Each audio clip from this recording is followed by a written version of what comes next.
And now it's my distinct pleasure to introduce Joe McDonald, the CEO of Vernon Electric Cooperative.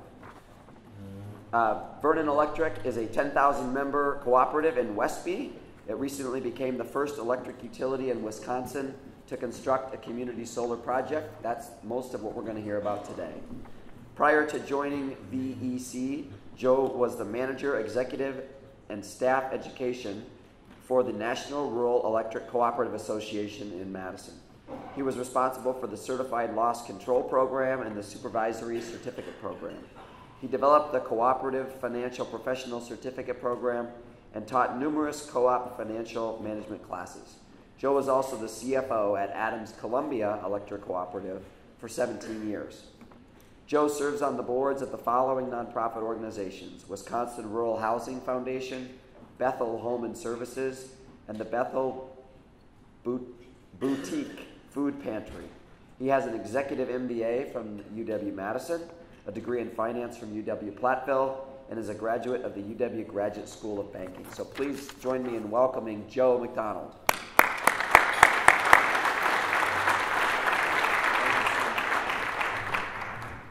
Hello, it's great to be here back in Madison. But first, I think we owe an applause to Renew Wisconsin for the conference and for the food. And I used to work when I was in our ECA on planning events. And when everything goes smooth and looks easy, you know they did a lot of work. So let's give them a hand.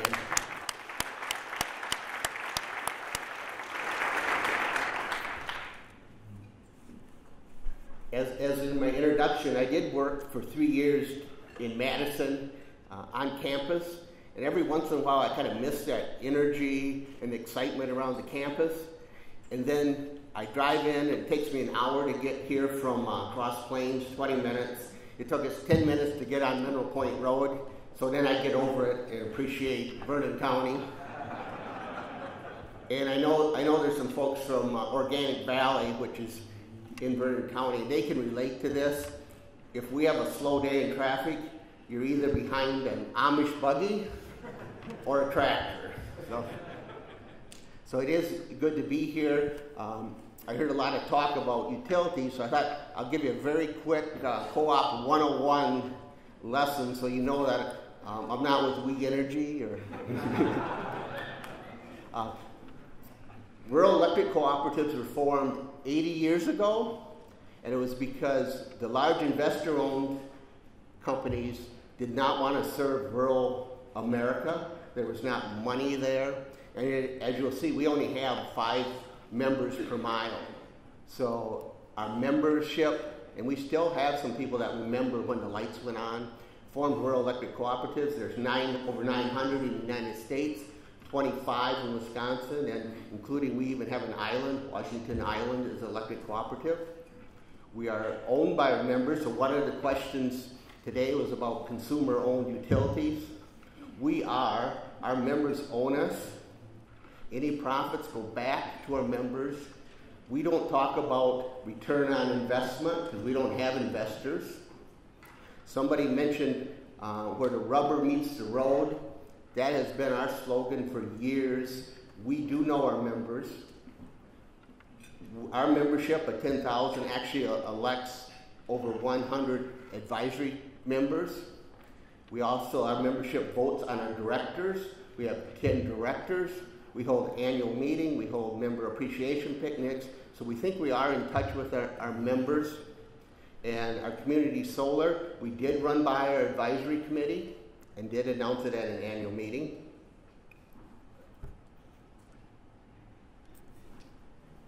And as I said, we have 10,000 meters, and I put in at 2,100 miles. So that's important because we only have 5 members per mile. So there is talk about cost shifting and facility charge and monthly facility charge. Well, we do have to collect money in our facility charge for some fixed costs. And I think, one person said this morning, infrastructure. But we do have infrastructure. We have over $40 million of infrastructure that 10,000 members have to pay for. We have 28 employees, and we serve 7 counties, but the majority, 61% of our membership is in Vernon. We do serve around, but not in La Crosse. We come down towards Sparta in Monroe County. We serve along the Mississippi River. And then we hit a little bit of Crawford, Richland, Juneau, and Sauk. And one of the advantages, I said we had 28 employees, we're pretty lean. One of the advantages of being a CEO is you get to come up with these ideas, and then you get to delegate them to your staff. So today I have Dave Maxwell. Dave's in the back, our Director of Communication and Marketing. And I think through all this, Dave would hang up and he'd have 10 voice messages. So Dave did a great job marketing this and selling it. Our strategic plan has always been customer service and communications, and that's where the rubber meets the road. And if we survey our members, and I think it's the same with any of the utilities, the number one thing they want is reliability. They expect power 24 hours a day, 7 days a week. And if you don't believe that, have an outage during a Packer game. And my phone number's in the phone book, and I do get calls. Luckily, not this year, but one of my fellow managers had over 1,000 members out during a Packer game, and he got a few calls. Usually I get a call if my neighborhood's out, because they think I should know what's going on. So we work hard in that. We work hard in technology, and somebody mentioned advanced metering for time of day. We are looking at that. We'll be implementing some time of day, and that'll even include automatic response time, automatic outage notification, so that's a customer service. And rate. They want reliability, but they want cheap rates too. And we'll never be the lowest cost provider, but we think we can give tremendous customer service and keep our rates affordable.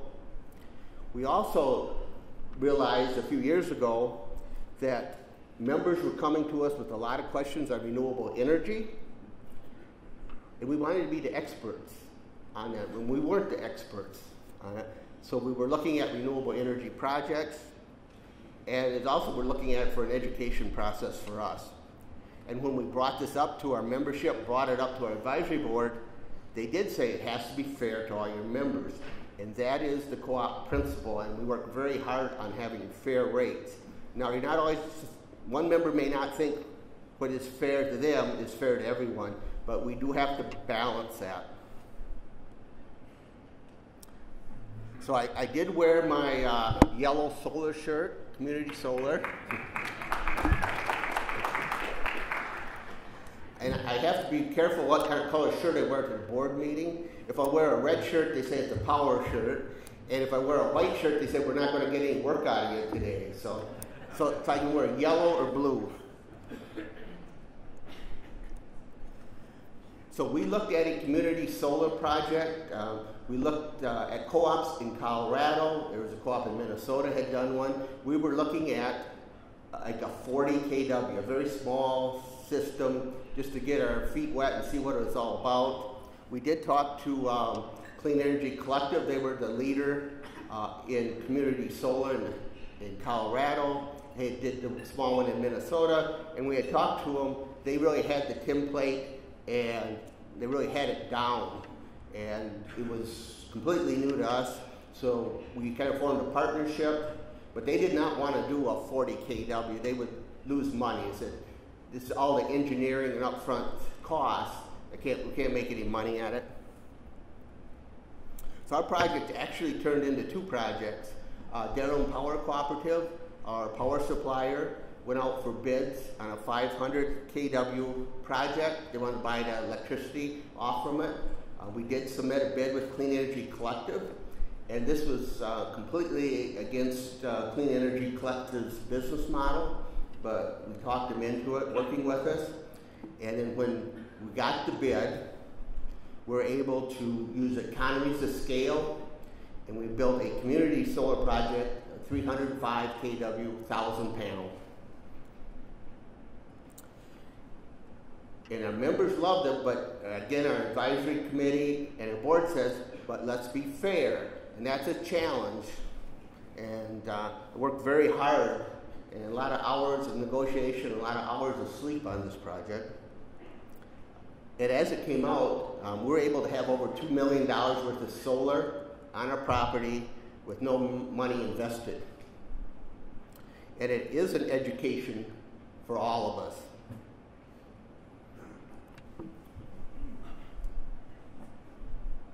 So on your top left is a Geralyn project. It's a little over 500 kW. All that power is sold back directly to Geralyn, but it stays locally on our grid, our distribution system. And then right here is our 300 kW community solar. So it's right on our property, and you'll notice it is fenced in for safety. And in front of our headquarters is Highway 27. So that connects Sparta to Westby. So a lot of firsts. We were the first community solar member-owned in Wisconsin. And we're actually in a race with another co-op, to tell you the truth. And we won.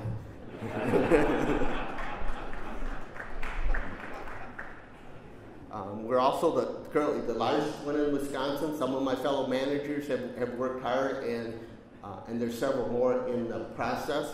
And I just noticed in honor roll that the board will receive that currently the electric co-ops in Wisconsin have over 1 megawatt of solar.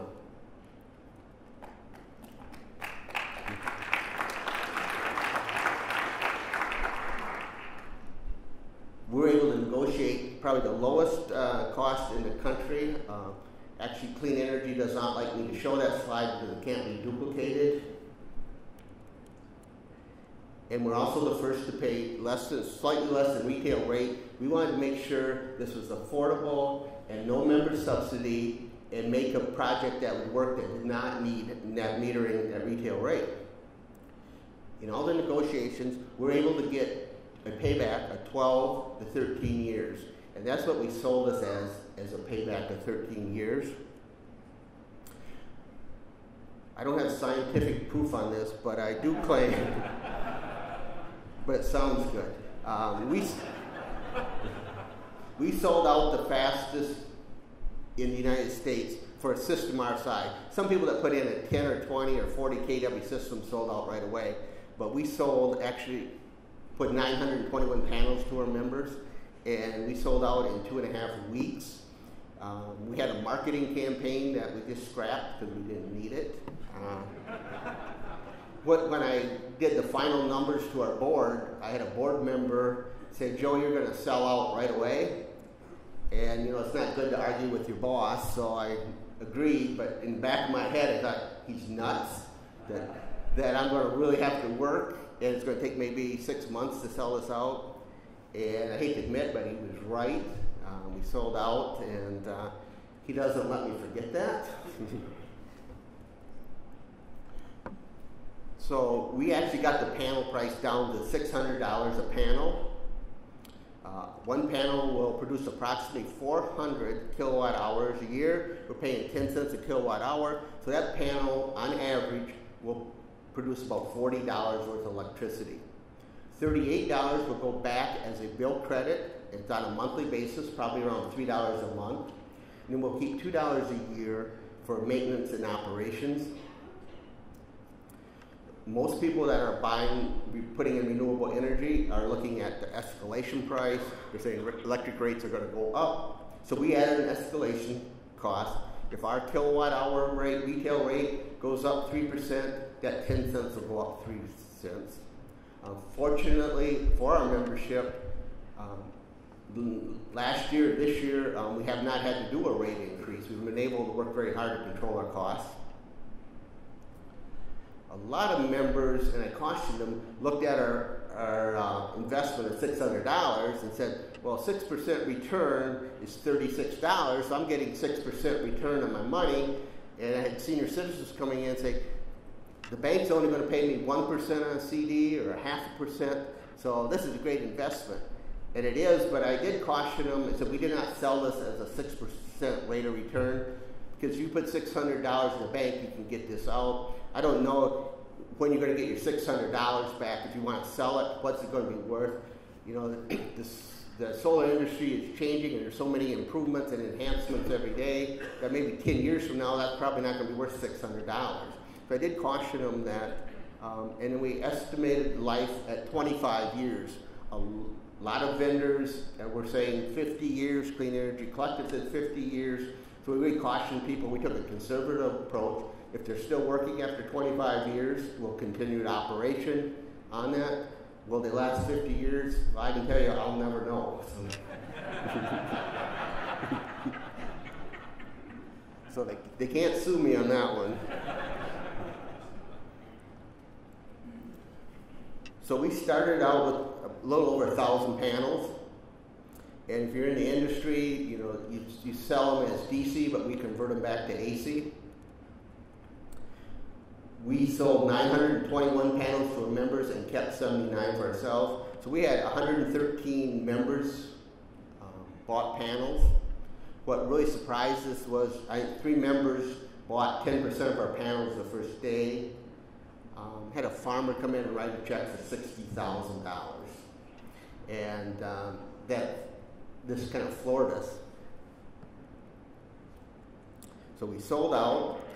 We were able to negotiate 79 panels at no cost from Clean Energy Collective.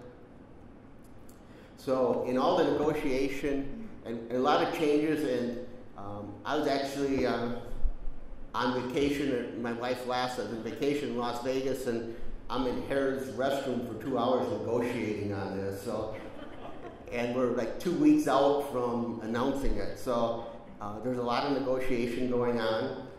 And just some of the details, we had a very good member, farmer, very active in the community, neighbored this, and he had some concerns. He did not want to look at the back of the panels. And we looked, so we actually moved the panels down the hillside a little bit, and we went from like a 250 DC panel to a 305. So we got a bit more efficiency, got a lower profile, but it came with a higher cost.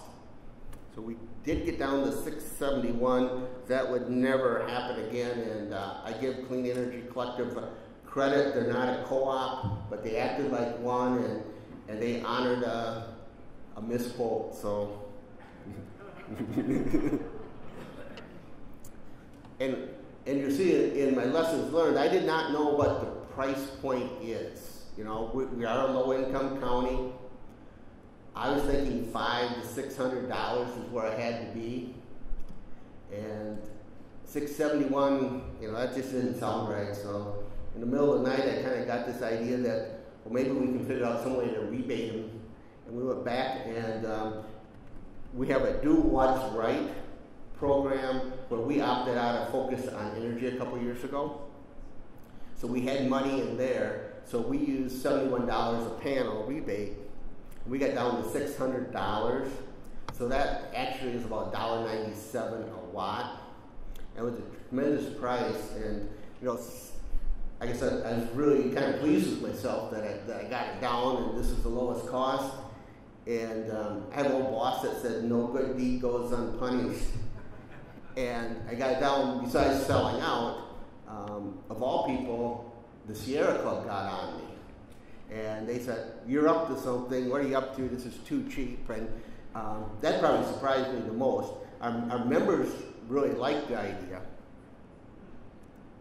And as I mentioned, we, as an electric cooperative, we have the option of participating in Focus Energy or using our own program. We're still required by law to collect $8 a year for energy efficiency programs, and then $8 for low income. So we do send our $8 that we collect, $80,000 for low income, to the state, and we decided to keep our Focus on Energy money. And one of the reasons we did that is when we looked at the money, a lot of it, we're sending $80,000 out of our community to Madison, and we were only getting $50,000 to $60,000 back, our members. And it really wasn't Focus on Energy's fault. You know, I think we all agree that energy efficiency is the best bang for the dollar, and doing large industrial loads like in Madison, Milwaukee, really make a lot of sense. But it didn't make sense for us because our largest load is a grocery store. So we have no industrial load. We're 85% farm and residential. And because of that, we actually peak. Our biggest demand is early in the morning and later in the afternoon. So we actually went live late May. Our goal was June 1st, so I compliment our contractors. They worked in mud up to their knees to get it done. So we had a joint ribbon cutting ceremony, and I know some of Renew Wisconsin was there. And we also invited our members who had bought panels. So we had some board members, some employees, my neighbor, retired neighbor bought one. And then they got to sign their panel. One thing we want to do is it's member owned, and in a couple community solar projects that we looked at prior, what they found is when they did the study, it was a lot of senior citizens and baby boomers were buying the panels because they have the disposable income, the kids are out of school. And we wanted to keep all our members involved. So getting a young family involved was great. That headline in the La Crosse Tribune showed a family with some kids signing panels.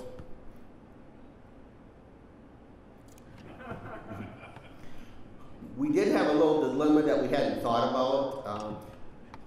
Our building is on an organic farm, so we're certified organic. We didn't want to use spray, but we did find we grow a lot of good weeds.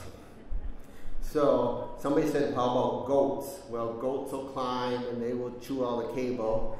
And our director of operations and engineering, Craig Burris, said, well, my kids are raising sheep for a fair project, so we saved them from the market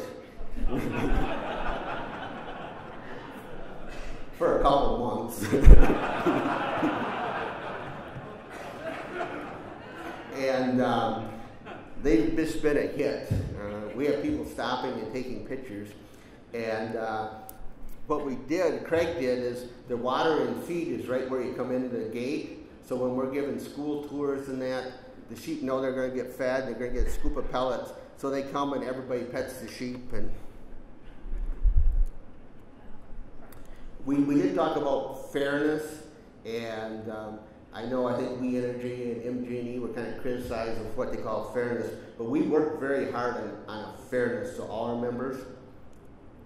So we, as we said, we're paying 10 cents a kilowatt hour. We did limit the annual kilowatt usage to purchase. You couldn't buy more panels than you would use. And part of that is because you have to be a member to buy it, and you get a credit on your bill, so there's no money coming back. So we're not writing anybody a check. So when you write somebody a check, all of a sudden it looks like an investment, looks like a dividend. You got security and exchange rules and laws, and we wanted to avoid that. So we are paying 3 to 5 cents more than we can buy wholesale. So you do have to kind of make that up. So we can make it up in the peak demand savings, the 79 panels we own, and then we also are going to set up our own evergreen program, which is members can buy a blocking energy. One thing we found that, and we live in the driftless area, and we have vocal environmentalists and very involved in our community, but we found that less than 2% of our members were willing to pay $1.50 more a month for electricity. So 98% said no. Everybody likes green energy, but a lot of people just don't want to pay for it. And we promoted it and promoted it. So we think if they can physically see it on a property, they're more likely to invest. I did talk about our peak demand. And it's interesting, we talked about peak here. We're different than investor owns because we actually peak. Our peak is between 7 and 9 in the morning because we're residential and we have a lot of farms still. One of the few counties that really have dairy farms anymore. So when people are getting up for work, kids are getting ready for school, the farmers are milking cows, we actually peak. And then it really drops fairly sharply after 9 o'clock because we don't have any industrial loads, few commercial. So we drop, and then around 5 o'clock when people are coming home, in the winter they're coming home, turning on the heat, lights, farmers are milking. In the summer they're coming home and kind of cranking up the air conditioner, cooling off the house. So we're a little different there. So we need peak reliable electricity early morning and early afternoon. However, for us, our highest cost power, and it's kind of fortunate for our way our system works, is our highest cost is in the summer in the afternoon. So that's where solar does have some benefit to us. So I always call this the perfect storm. We had the perfect storm to build this, and you'll never hear a utility person talk about a perfect storm. Yeah, we don't like wind and we don't like ice. So we were able to negotiate some upfront revenue, lowering our peak demand, and provide an option for our members. And we wanted to pay less than retail rate. We wanted to prove you didn't have to pay retail rate to make this affordable. And in education, and last month we got an education when the sun didn't shine. And it allowed more members to own solar. And it was an option, and we told members, you know, this is not for everyone. And we just had some neat stories. One farmer bought 4 panels, and he said, this is a secret, but at Christmas he gave 3 panels, 1 to each of his sons. I do get questions like, why not wind? And when you look at the map, it's not real good. And we actually did look. We have, I think we're up to 43 or 44 PV member-owned systems, and we have 3 wind. One must not be working too well because they generated less than 200 kilowatt hours last year. See. And we just said, well, the mechanical problems that we had, we went to a couple co-ops that had put in smaller ones, and they put like $80,000. It lasted 3 years. They had all kinds of problems. So that really wasn't an option for community solar, you know, for a community project. And we're actually we got annexed into the city of Westby, although we serve ourselves for electricity. So I don't think we would have got wind turbines in the city. We used Clean Energy Collective, had very good luck with them. Lessons learned. This turned out to be 10 times more complex than I ever imagined. Just the tax issues. We're a not-for-profit, so we didn't want to leave 30% on the table. So we used Clean Energy Collective. The legal, and just for an example, I think we're almost at a standstill a month before we went live, before we started construction, over one word on the liability. And our attorney said, no way, that's too broad. Their attorney is saying, no, we have to have it. And you never dreamed, you know, this one little word would hold things up. But fortunately, I had a lot of leverage because it's already committed to the Geralyn system. So I waited them out. But, I mean, there are just a lot of details I never thought of. And I think my staff will attest that I'm more of an idea person than a detail person. So it was tough. I lost a lot of sleep. I would use a renewable energy attorney. We kept our board well informed. We did a strength, weakness, opportunities, and threats to help the board. It was important. We didn't want to set any sort of precedents. And it came back, how much control did you want? Now that we've done it, I think we could take more control, maybe do it a little differently. But starting out, there's so many details, and that was not our expertise. So we're very satisfied the way it turned out. And again, I didn't know what the price point was. There are renewable projects coming in at 800, 850, and that's probably where, if we do another project, that's where we come in.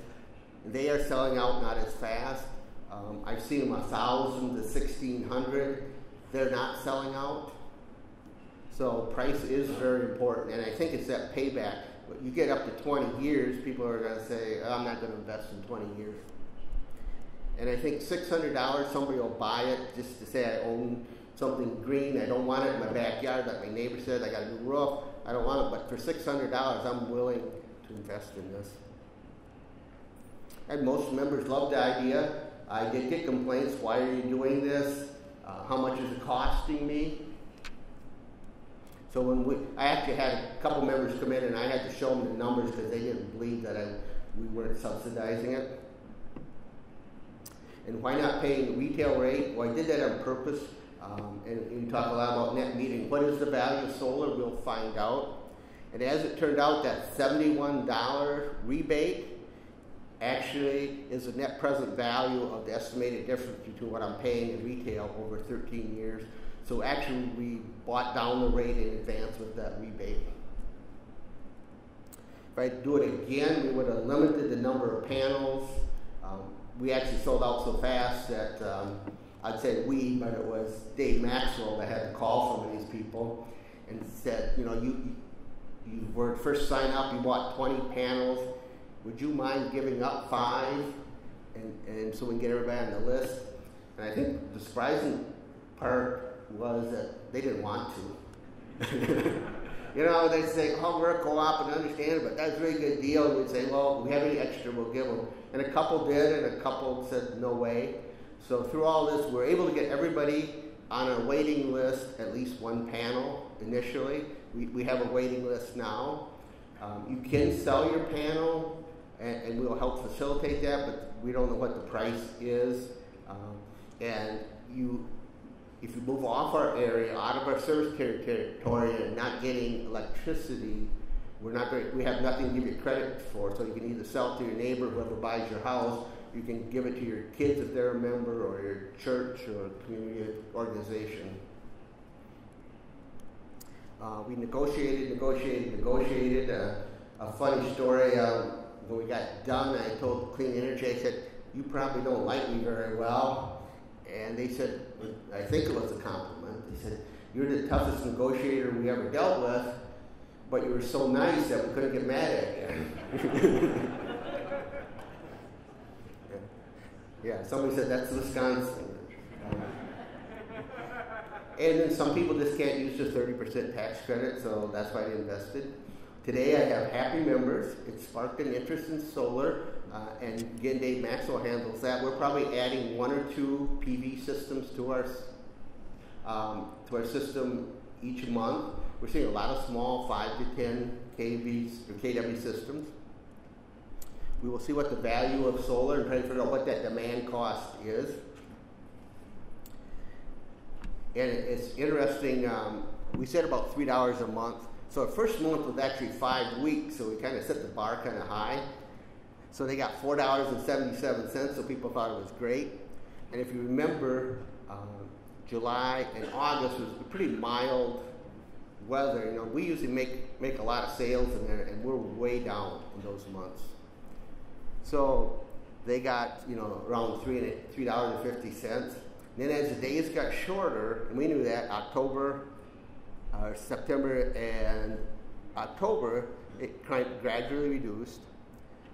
But then kind of reality kind of set in November, where they got $1.21.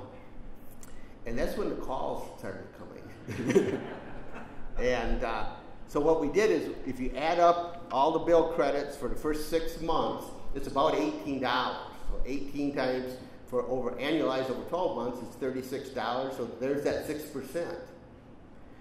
Well, I don't think the sun shined for 2 weeks in December. You know, it was this gloomy, and people were ornery, and if the sun shines, somebody yell, "Hey, look, the sun's out!" So we got less than $1 production in December, and this month is not starting out too well.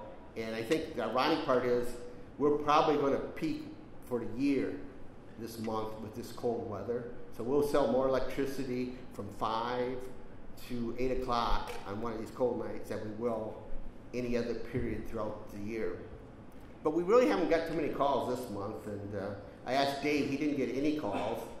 Some people thought, well, I thought I was getting like $3 a month. So I think they just expect that. And a lot of this is we sold out so fast that a lot of people didn't look at the details. It's just, I got to sign up before I sold out. And this is a picture, and I think the opening speaker today talked about, we need reliable and energy storage. And this is a picture in front of our office I took a year ago on a cold morning, and our farmers are milking cows, kids are getting ready for school, and I don't have solar and I don't have wind. And that kind of illustrates, the game changer is going to be when we can get renewable energy that's reliable and we have affordable battery storage. And I don't know when that is because I don't have a very good crystal ball, because I thought we were all going to have fuel cells by now. So, but that illustrates, in our case, we have to have base load generation. And again, the stars actually were our sheep. And if any of you get any of the farm newspapers, statewide farm newspapers, our sheep were featured in about every paper about a month ago. We partner with Wisconsin Farmers Union and all the other co-ops in Vernon County, and we do a career day. We bring in high school students, and of all the education, and we talk about schools, our sheep made the paper. So, and actually it was Dave Maxwell talking to students with sheep in the background.